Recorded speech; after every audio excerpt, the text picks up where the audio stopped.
in that you need to have pushback and you need to have other voices in the room so that the worst instincts don't get magnified and don't get swirled around and suddenly you're on a bus to Abilene. You know, you're Right. suddenly moving off and you go, what the heck are we doing here? That's what Secretary Jim Mattis, General Jim Mattis brought to the room, was some mature and credible guidance and contrarian views to the president. And the best angels were then coming out as a result of that. As I indicated, whether that person, there are talented individuals that will come forward. The real essence of your question is, are they going to want to raise a hand and say, yeah, I'll take this job? Yeah, it is. David Rode, to you, there are a lot of oh my gosh moments, right? To keep the expletives out of it at 9 a.m. on Friday morning, right? Oh my gosh moments from this administration.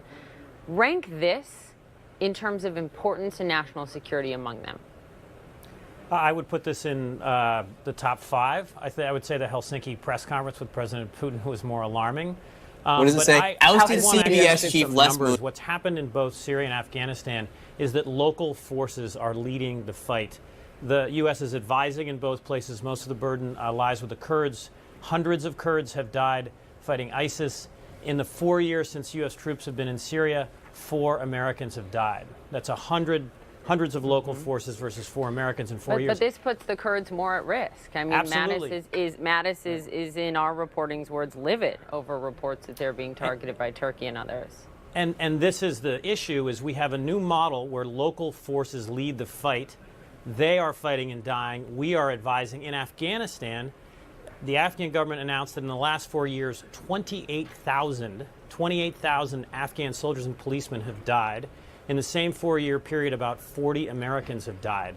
That's 7,000 Afghans dying per year fighting the Taliban compared to roughly 10. 1 American death is too many. You know, we have been in Afghanistan too long. I think that strategy needs to be rethought. But I just wanted to mention those numbers because local people, most of them Muslims, Arabs, you know, and Afghans are fighting extremists as our allies. And it's very important that people understand that's the reality. Overwhelmingly, it's local forces that are fighting and dying.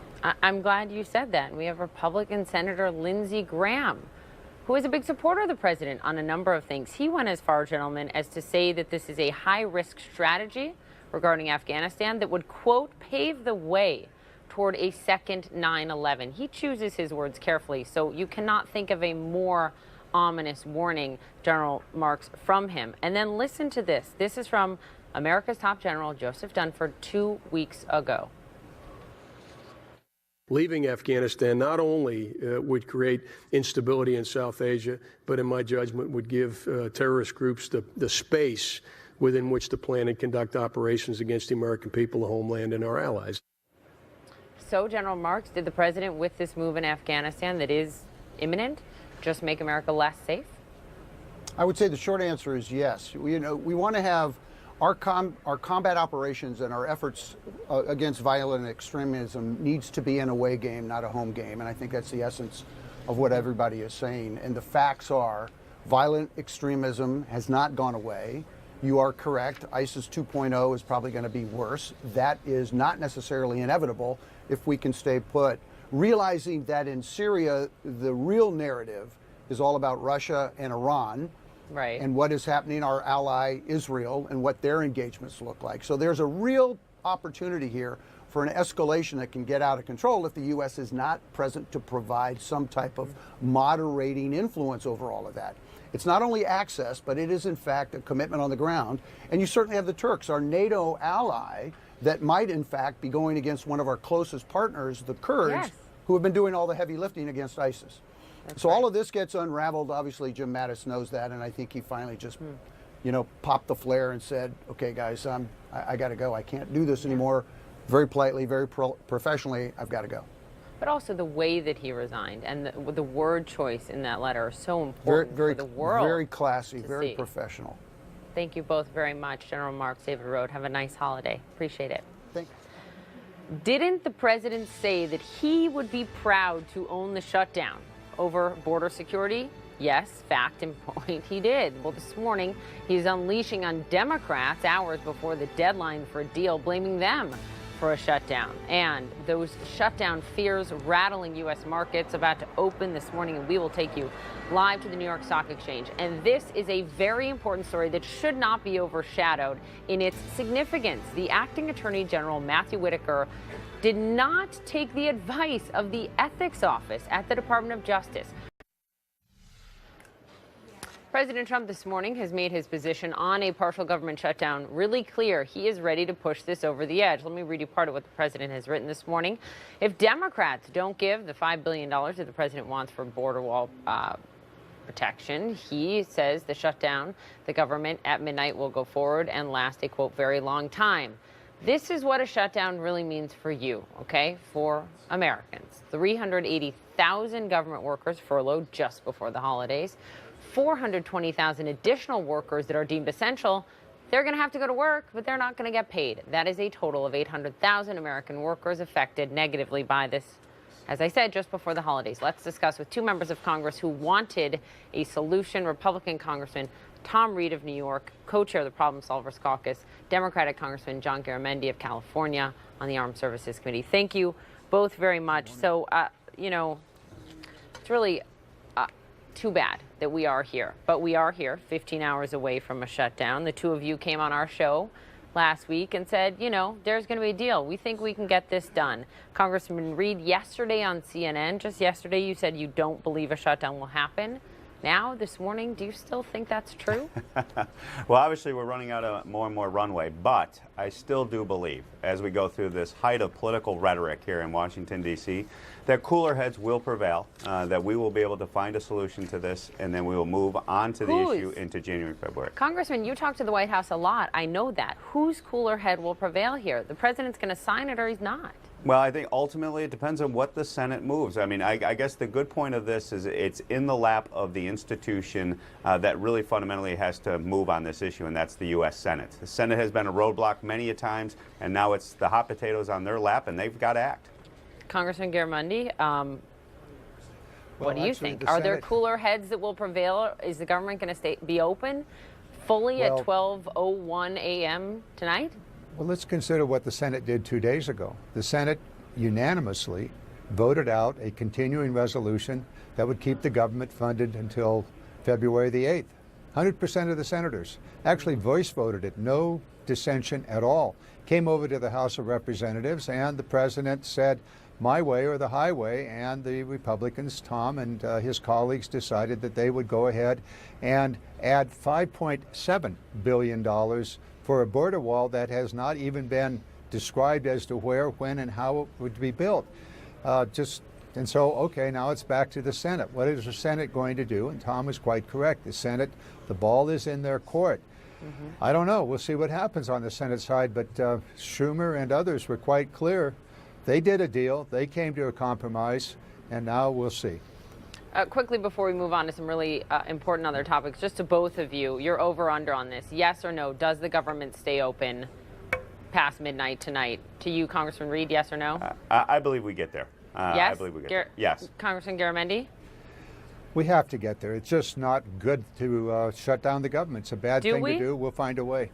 Do we? Yeah, so you're both yeses. No, we will not shut down. And I think we're there. Okay. We can get there. All right. There you go. We'll see. All right, let's move on to really important international affairs, and that is the U.S. presence in Syria and Afghanistan, the resignation on principle of Defense Secretary Jim Mattis. Congressman, read to you first. In his resignation letter, which I'm sure you read, he repeatedly emphasized the importance of treating U.S. allies with respect and treating our U.S. adversaries in a clear-eyed manner. Is Mattis correct? Has the president been too solicitous of U.S. adversaries and too disrespectful of our allies? Yeah, I appreciate what General Mattis said, and I wish him well. He's done a great job serving the American people as well as us here in Washington, D.C. Bottom line is, I've never been a fan of boots on the ground in Syria. My position on it is very clear. And I think what we're doing here is disengaging and not being the world's policeman all over the world any longer. We need to stay engaged. So that's a separate issue. That's a separate issue. But I'm asking you about Mattis. He chose every word of that letter so carefully. You know that. Is he right in the point that he makes? Politics aside, Congressman, allegiance to the White House aside, are you comfortable with the solicitude with which the president has treated our adversaries and the disrespect with which he's treated our allies. It was just too much. Well, let me just be clear. How I see the White House positioning us is we're still going to take on our adversaries. We are still going to engage, but we are at a point where putting our men and women at risk in long-term entanglements with no end game in sight is something that's concerning. So bringing our men and women home is good, but staying engaged with covert operations, intelligence gathering, potential air support, and other resources that we could do to target this threat is something I think will continue in the future. All right, but as you know, those airstrikes are made nearly impossible in Syria when you don't have boots on the ground to gather the intelligence. Congressman Garamendi, to you, Marco Rubio says these moves, Syria and Afghanistan, will endanger our nation. Mitch McConnell, says he's particularly distressed at Mattis's resignation in this way. General Stanley McChrystal told Jim Sciutto, my co-anchor, it should give every American pause. How do you see it this morning? Well, I think I was very clear yesterday about my view of this. This is a very, very serious problem. The loss of this man heading up the Department of Defense is a very serious crisis for this country and really for the world. He was the adult, and he was there to very clearly state what has to be the American military policy going forward. Unfortunately, he's gone. He was correct in his resignation letter. When this president has disrespected our allies, I spent 2 weeks, 10 days in Europe with our NATO partners last summer in August, and they are deeply, deeply concerned about what this president has said and his position with regard to NATO, opening an opportunity for Russia to strut its stuff on the Eastern Front. It is a very serious problem. And going beyond that, the General Mattis, or Secretary Mattis, was very, very clear, to be clear-eyed about Russia. Helsinki rings strong in my mind as to where the president is vis-a-vis Putin. We've got a very serious problem with this president and with regard to our national security, no doubt about it. And Tom is quite correct about what we ought to be doing in Syria, and in fact, that's precisely what those 2,000 troops are doing there. They were the boots on the ground. I hear you. I have one final question, and I'm getting the wrap for time here. But to you, Congressman Reed, because of your close relationship with the White House, I'd like you to weigh in on something that's not really getting as much attention this morning as perhaps it should, and that is the fact that the acting Attorney General right now, Matthew Whitaker, has refused the advice of the Justice Department's own Office of Ethics, who said, look, because of the public comments you made that have been critical over months of Mueller's Russia probe, you should recuse yourself. They didn't say you have to, but they said you should. That was their advice after multiple meetings with Whitaker, and he is not. Are you comfortable with that? Well, that's why we need to move to an appointed Attorney General and make sure that we go through the appointment process through the Senate, and that's where I think this will end up. And in the meantime, are you comfortable with just that, the acting AG disregarding the advice of the Ethics Office? We need the acting AG to stay in place to make sure that the operations continue, but we need to move forward with the appointment as soon as possible, and it's up to the senators to get this done. That's just not what I'm asking. I'm asking, are you comfortable with Matthew Whitaker ignoring the advice of the Ethics Office at the Department of Justice? Yes or no? I'm comfortable with Matthew Whitaker in the role he is serving as acting Attorney General. We need to appoint a confirmed Attorney General going forward. Congressman Tom Reed, thank you for the time. Congressman Garamendi, appreciate it. And Merry Christmas. Have a good holiday. Thank you. Up next, we're going to take you to Wall Street. What a week it has been, live at the stock exchange for the opening bell next. With Wolf Blitzer, today at 5 Eastern on CNN. All right, let's take a look at the market here. A dismal week for the Dow, a dismal day for the Dow yesterday. Market just opened really flat, up 38 points. But think about this week alone. 2,800 plus points lost off the Dow in this week alone. All of this volatility raising a lot of questions about the market and the broader economy. Our politics and business correspondent, Christina Leshy, down on the floor of the stock exchange. Good morning to you. A few things to tick through here. The sell-off, look, we'll see. We're pretty flat right now. But what a week, whiplash week it has been for the market. And the president keeps pointing his finger at the Fed.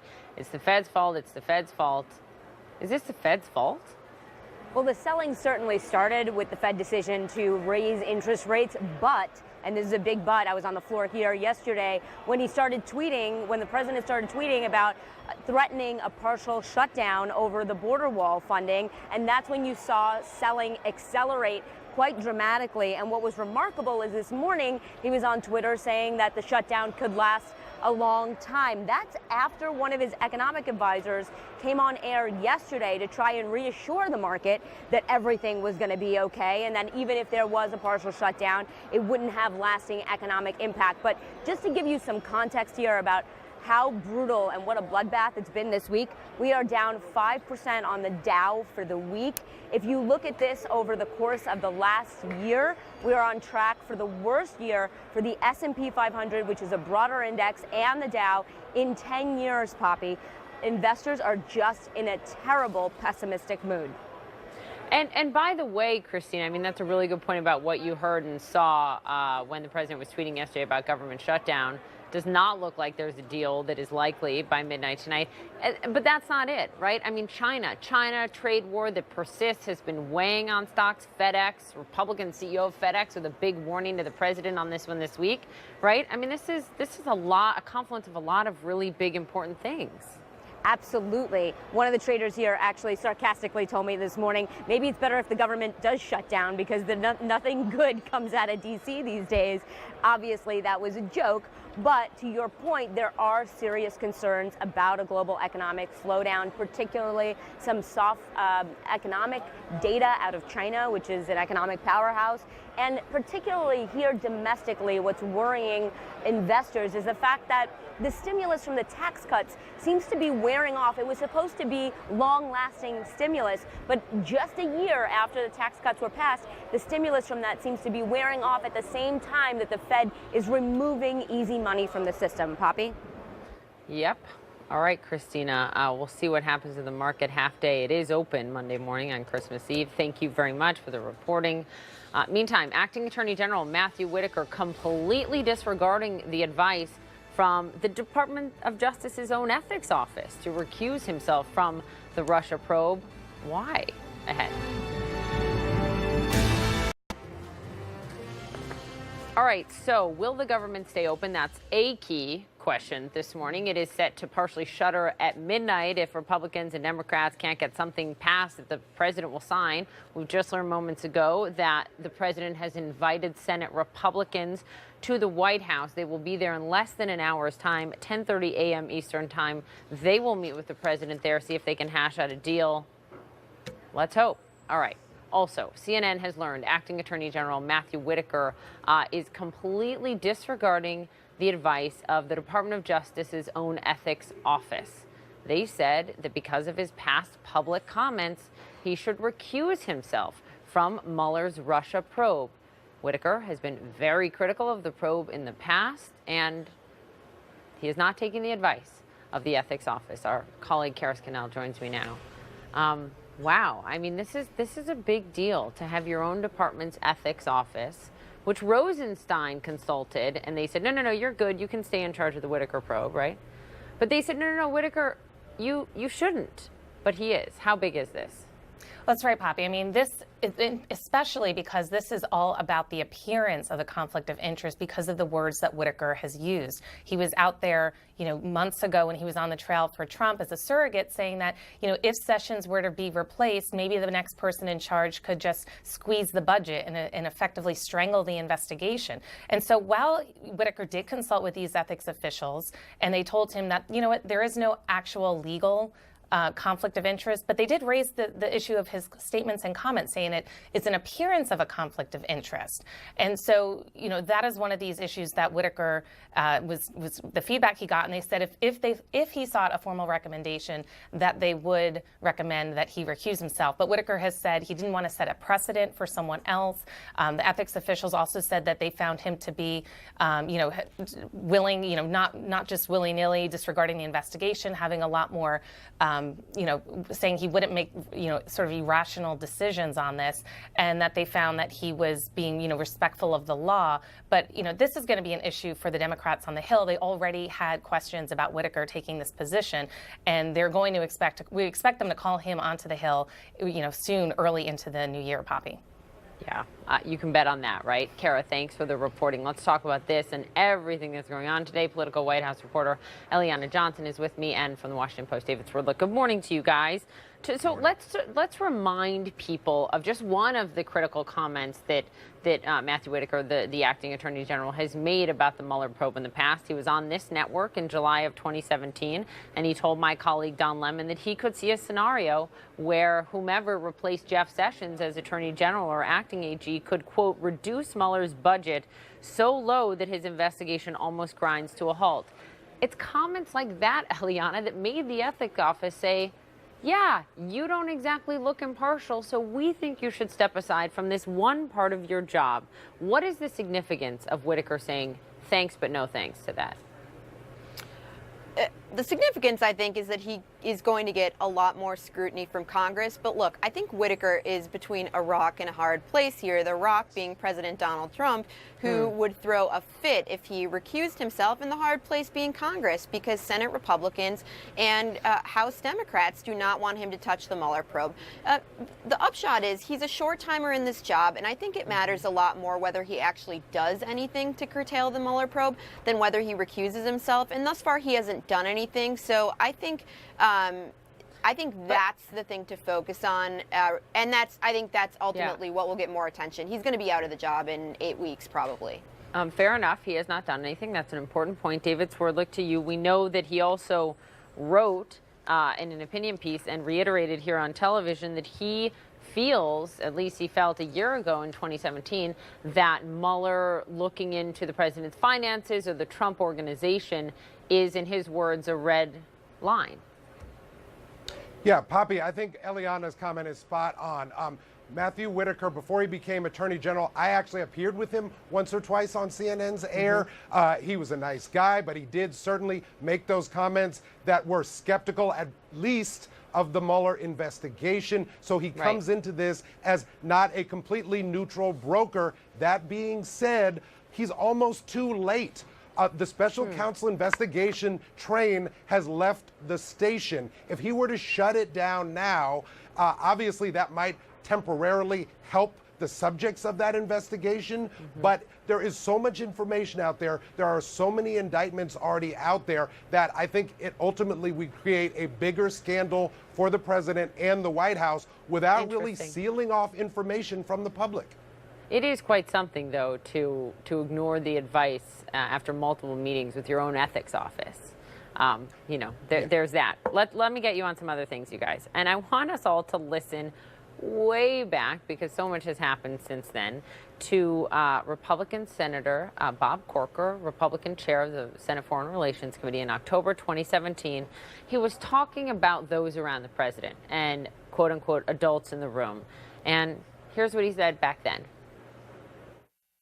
I think Secretary Tillerson, Secretary Mattis, and Chief of Staff Kelly are those people that help separate our country from chaos. Okay, Eliana, 14 months later, Tillerson is gone, Kelly is gone, Madison is going. So, chaos? That's what we're seeing. And look, the idea that there were adults in the room gave Republicans in Congress and maybe Americans some reassurance, but I think it turned out to be false reassurance, because nobody can really control the president. That being said, we've heard this a lot, but I truly think that yesterday was the worst day of the Trump presidency for Donald Trump. I do. Between the combination of the backlash that he got announcing the withdrawal from Syria hastily, shifting positions on a government shutdown, a backlash from his base on criminal justice reform, it really does seem like he's getting incoming from all fronts. And then the resignation of the Defense Secretary Jim Mattis, who really was, I think, had bipartisan support, was the last straw. And I think he has reason to be concerned. He's losing support from Republican senators who are the only things come January, I think, standing between him and impeachment once that Mueller report comes down. So the question becomes WWRD, right? What will Republicans do, David? I think for right now, Republicans will not challenge the president significantly. They may, at least not in public, they may, behind the scenes, convince him at some point between now and the 15 hours away potential shutdown and somewhere over the holidays that this might not be the hill that Republicans want to plant their flag on, but it's hard to predict. I think what the events of this week have brought into focus is that in the immediate tense, the White House has three problems swirling around it. There's the HR problem, Poppy, that after no one wanted President Trump's chief of staff job and he had to take Mick Mulvaney on an interim basis, now he's got the last, as Senator Corker said, adult in the room leaving under protest, essentially. He's also got a running the country problem. Stock market, as of last night's close, up 15% since Inauguration Day, which is good by normal standards, but not good compared to where we were a year ago and not even close to as good as President Obama's record. President Obama left office with 150% stock market gain. So all of these things coming together, plus the investigations, equals White House in trouble. I hear you. Not exactly apples to apples, though. President Obama is coming from the depths of the recession, right? But I hear your point. Look, the market. Well, harder to bring it up from the depths of a recession than a full employment, robust, humming along economy, into which President Trump did a tax cut, now doesn't have that tool in his toolkit, presumably, if there's an economic downturn. Yeah, and you know, part of the reason for the Fed raising rates is so that you do have the ammunition in your toolkit in a downturn to ease them, to lower them, right? To fight it off. Thank you both. Yes, in theory. Thanks, David Swerdlick, Eliana, nice to have you both. Have a good holiday. The resignation of Defense Secretary James Mattis has shaken up not only, you know, leaders here at home, but around the globe, except. All right, welcome back. This morning, a top Russian lawmaker is calling the departure of Defense Secretary James Mattis, quote, rather positive for Russia. So to be clear, Russia likes this. And remember what Mattis wrote in his resignation letter about being clear-eyed about our adversaries? Well, that includes Russia. Let's go to our chief international correspondent, Clarissa Ward, following the international reaction. That Russian lawmaker in Russia sort of on an island when it comes to other global leaders and how they feel about this, right, Clarissa? Well, I think it really comes down, Poppy, to your view of the role of the United States. If, as traditional allies of the United States, you view the U.S.'s role as being something of the world's policeman, a beacon of security, of democracy, working with allies and other partners on the ground to try to fight against terrorist threats, outwardly, outspokenly rebuking authoritarian regimes, if that's how you see the role of the U.S., then yes, you are likely dismayed by the steps that we have seen from the president, including withdrawing troops from Syria and Afghanistan, and also by the resignation of Secretary Mattis. And particularly with Mattis, I think the reason you're hearing a Russian lawmaker or a senator say rather that he thinks it's positive is because Mattis is seen to embody in the eyes of the world those fundamentally American values, or values that have traditionally been seen as fundamental American values. The importance of allegiances, the importance of alliances, the importance of our partners on the ground throughout the world. So unsurprising that you would hear from Russia that they actually view this as a rather positive move. Let's talk specifically, Clarissa, about why, though, Russia would see this as positive when it comes to how Mattis had at least advised the president on Russia-specific issues.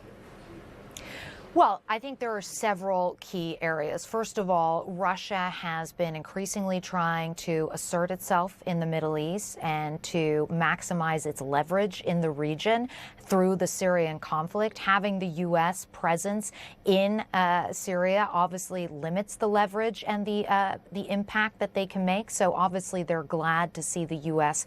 pulling out of that conflict arena. It gives them a lot more flexibility and it gives them a lot more power. Similarly, we've seen Russia now starting to take more of an interest in Afghanistan too, and it'll be interesting to see what happens in the coming months as we see the drawdown take place, Poppy. Absolutely, and what's the impact? Clarissa, thank you for the important reporting. Appreciate it. So minutes from now, we just learned that Republican senators are heading to the White House. The president has invited there, everyone should be trying to reach a deal to stave off a government shutdown that is now just hours away.